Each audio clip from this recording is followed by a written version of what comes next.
अंजना, क्या तुम भूल गई?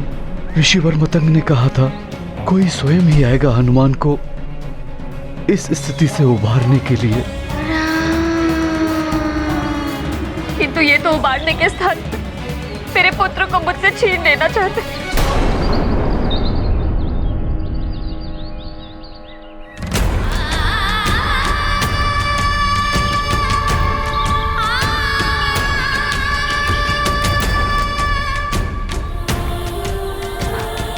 वैद्य जी, आपको हनुमान को स्वस्थ करना है तो यहीं पर कीजिए जैसे पूर्व काल में किया था। उसे यहाँ से ले जाने की क्या आवश्यकता है?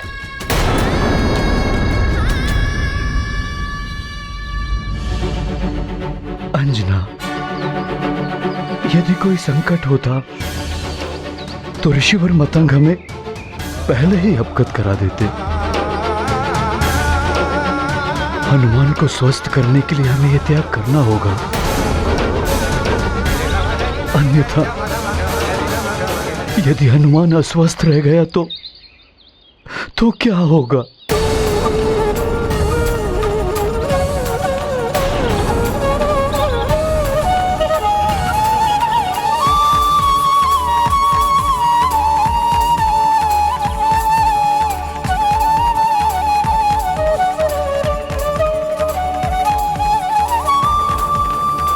ठीक है वैद्यराज जी, ले जाइए हनुमान को।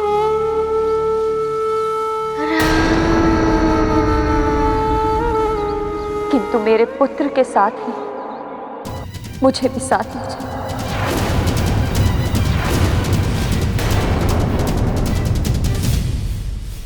ये कदापि संभव नहीं है महाराज।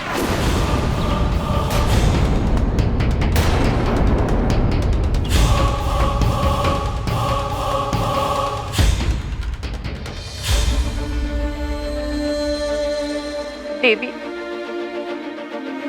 आप तो एक माँ की पीड़ा का आभास कर सकती है। आप समझाइए वैद्य जी को, कोई माँ अपने पुत्र के बिना कैसे रह सकती है?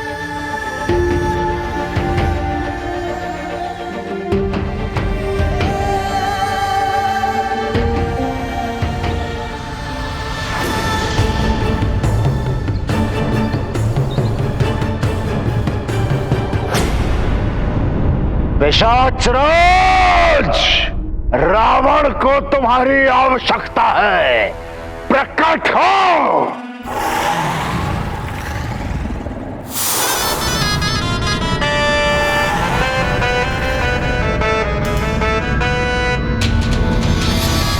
प्रणाम लंकेश, आपने मुझे स्मरण किया। अवश्य ही कोई विशेष कार्य होगा। पिशाचराज, तुम्हारा प्रिय कार्य है पूजा और यज्ञ में विघ्न डालने का। वही करना है तुम्हें। अयोध्या जाकर वहां पर होने वाले यज्ञ को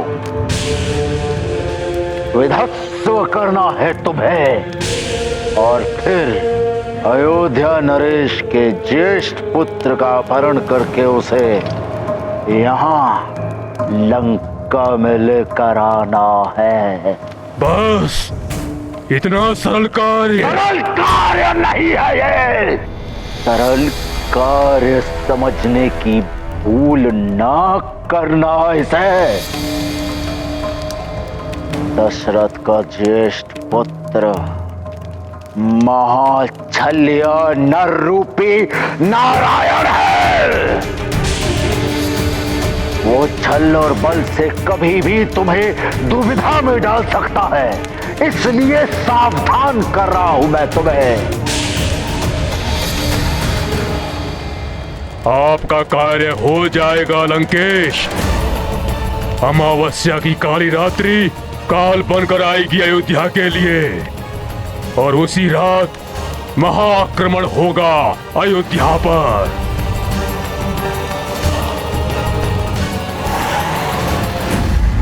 ओम अग्नये स्वाहा, ओम यज्ञ देवाय नमः। स्वाहा।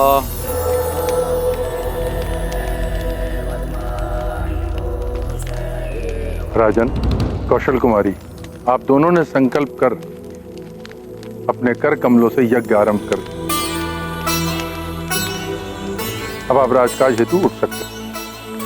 आगे की विधि के लिए आवश्यकता पड़ने पर आपको पुनः बुला लिया जाएगा। बस आपको यज्ञ संपन्न होने तक अहिंसा के प्रण का पालन करना होगा। जैसे आपकी आज्ञा गुरुदेव। मात्र मैं ही नहीं, संपूर्ण अयोध्या इस वचन का पालन करेगी। प्रणाम गुरु। कल्याण।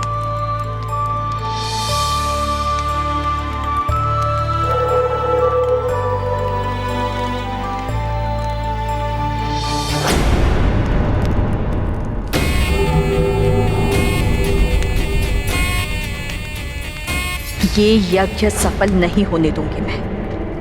राम कभी भी युवराज नहीं बनेगा।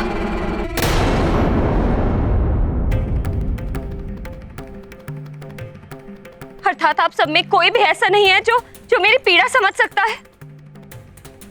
आप सबको मेरी पीड़ा दिखाई नहीं देती।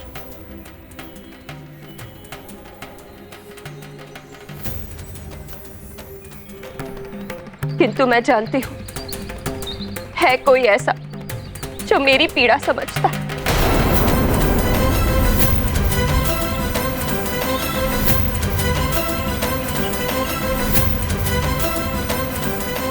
जिसने सदैव मेरे दुख हरे हैं। महारानी जी, आप जो कर रही हैं सोच विचार कर ही करें।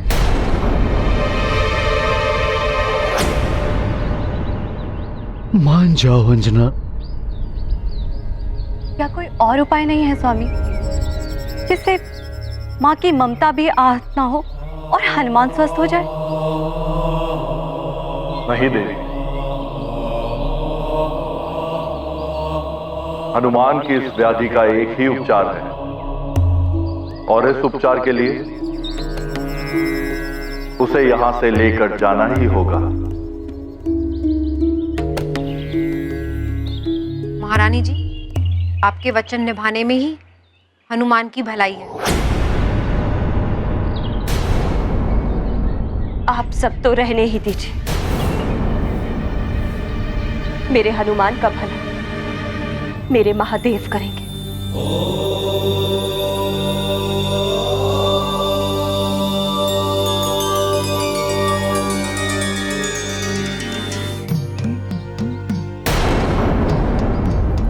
द्वारिकाधीश, माँ के लिए इससे बड़ी दुख की बात और क्या हो कि उसे अपने पुत्र को सदा के लिए स्वयं से दूर भेजना पड़े।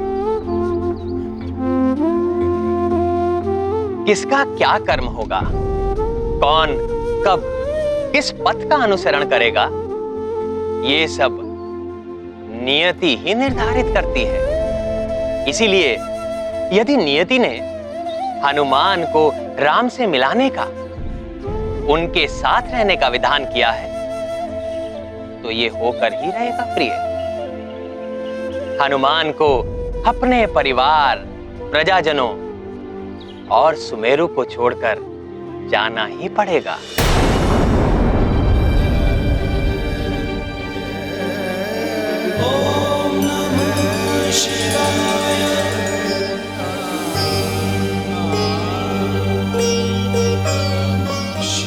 हे करुणा निधान, हे दया के सागर, दया करिए प्रभु।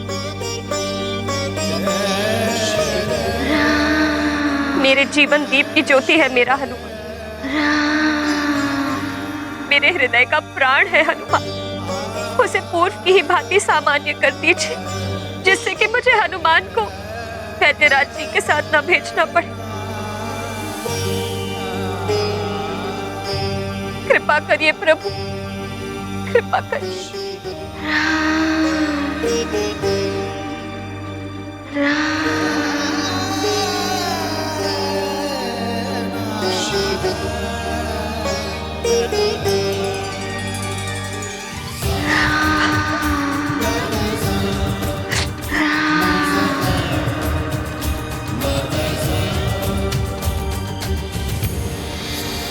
देवी अंजना, वनराज केसरी, भूत भावन भगवान शंकर और माता भवानी का संदेश लेकर आपके पास आया हूं और उन्होंने अपने आशीर्वाद के रूप में ये प्रसाद भेजा है। हे करुणा कर, हनुमान आपका ही आशीर्वाद है मेरे लिए। यदि इसे इस भांति ही जाना था तो आपने इसे मुझे दिया ही क्यों? हे प्रभु, आपको इस भक्तन की गुहार सुननी ही होगी।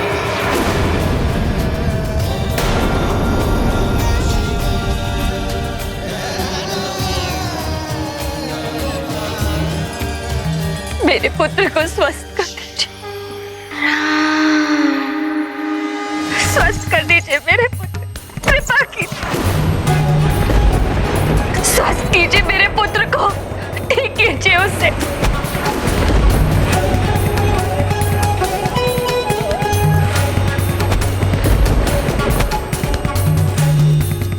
मैं अपने पुत्र का दान नहीं कर सकती।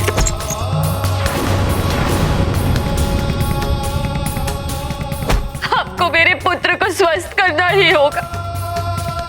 मेरे पुत्र को स्वस्थ कर दीजिए।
शिवाय।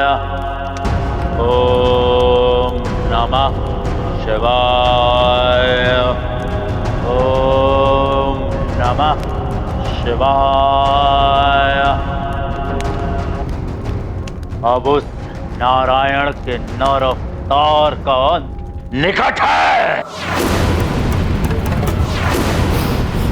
देव घातक एक अग्नि अस्त्र प्रकट हो।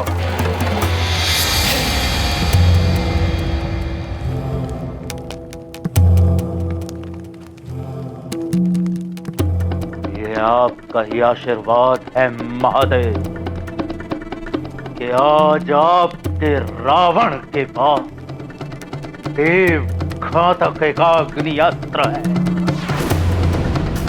और इस अस्त्र की प्रथम भेंट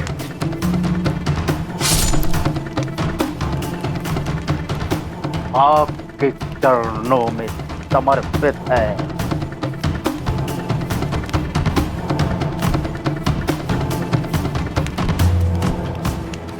बस इतना आशीर्वाद प्रदान करें महादेव कि जिस कार्य को संपूर्ण करने के लिए इस अस्त्र का निर्माण हुआ है वो सफल हो।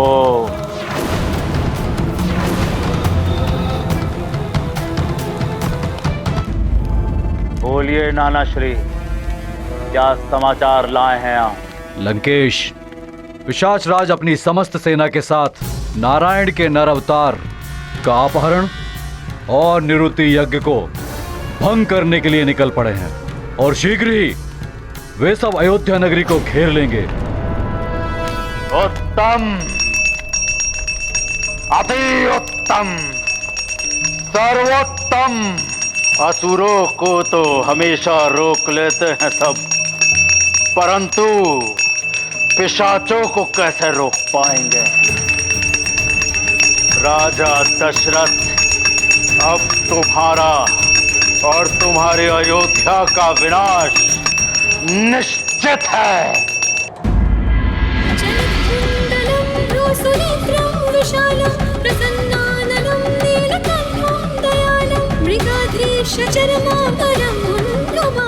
प्रियं शंकरं सर्वनाथं भजामि। प्रियं शंकरं सर्वनाथं भजामि। नमः शिवाय, ओम नमः शिवाय, ओम नमः शिवाय, ओम नमः शिवाय, ओम नमः शिवाय, ओम नमः शिवाय। हर हर महादेव, हर हर महादेव, हर हर महादेव। प्रियं शंकरं सर्वनाथं भजामि। प्रियं शंकरं सर्वनाथं भजामि। प्रियं शंकरं सर्वनाथं भजामि। प्रियं शंकरं सर्वनाथं भजामि।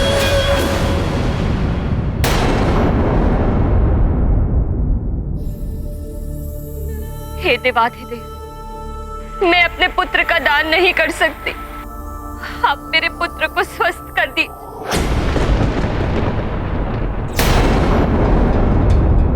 हनुमान, हनुमान,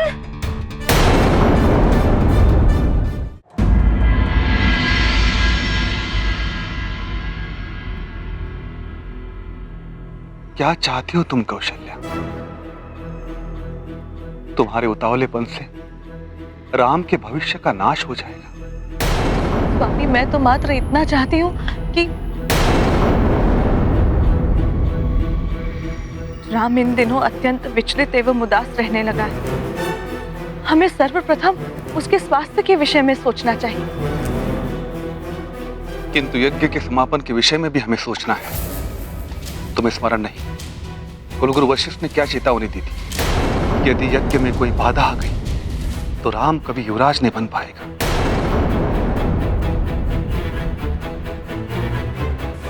परंतु स्वामी, राम का इस प्रकार विचलित रहना भी तो राम के स्वास्थ्य के लिए उचित नहीं।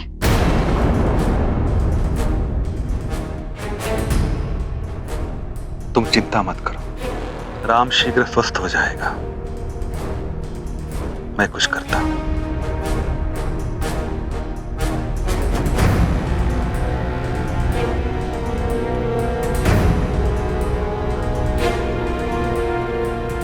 सुनना सबका, करना मन का मंत्र यही है मंथरा का। यही है अवसर ज्येष्ठ रानी जी से बात करने का।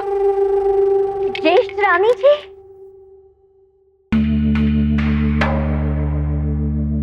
प्रणाम ज्येष्ठ रानी जी। कहो मंत्रा। असत्य बात आए तो जीवा कट जाए। पुत्र ही तो सब कुछ है ज्येष्ठ रानी जी। पुत्र को ही कुछ हो गया तो सब कुछ व्यर्थ है। यज्ञ के पूर्व राम का उपचार ही आवश्यक है। किंतु महाराज की इच्छा भी तो नहीं टाल सकते। माता पिता का कर्तव्य होता है संतान के वर्तमान और भविष्य को संवारना। महाराज की दृष्टि राम का भविष्य संवारने पर, और मैं राम का वर्तमान संवारने का प्रयत्न कर रही हूँ।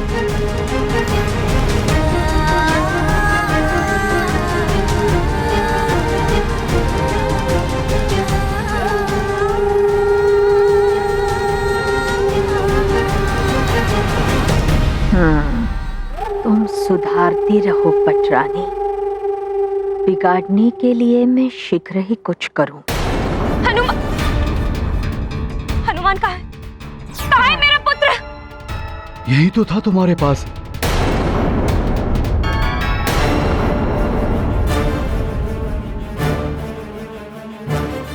हनुमान, हनुमान, में मुझे छोड़कर। अंजना, संभालो स्वयं को। यहीं कहीं होगा हनुमान।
Shri